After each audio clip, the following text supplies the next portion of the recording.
Strip clubs, bars, and OTBs, all places your money was withdrawn from last year. People living on public assistance and using a state-issued debit card, the new form of food stamps, took out money from all the above and with no oversight.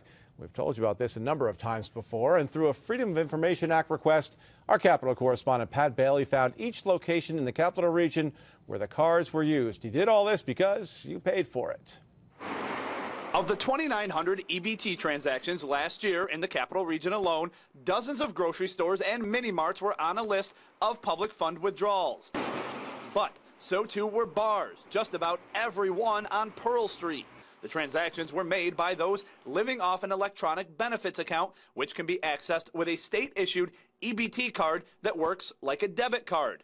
On their website, the State Office of Temporary and Disability Assistance says they drop cash into the accounts, which can be accessed not only from ATMs in the state, but anywhere in the country.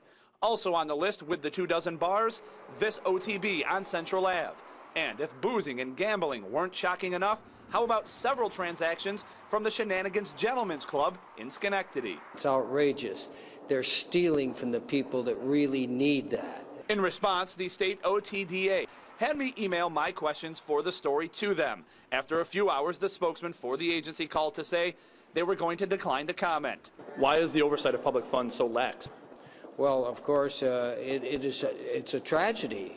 Incidentally, those are federally administered, generally speaking, but everybody should be working on that. But not everyone is, at least in New York State. One side of the Capitol is, the other is not.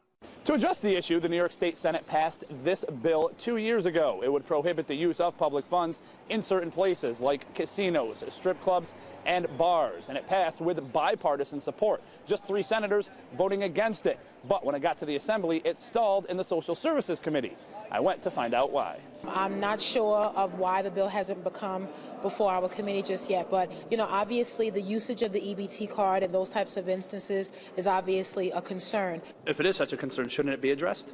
Absolutely, absolutely, because we want to make sure that these programs, these government assistance and subsidy programs, are really being used in the proper way in which they should be used. But the question is having the leadership have the courage to actually be willing to do that. And what's it say if they don't? I think this is an example of why New York State is in such trouble, because we saw California drive over the cliff.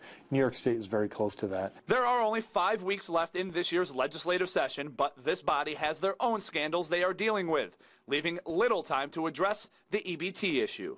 In Albany, Pat Bailey, CBS 6 News.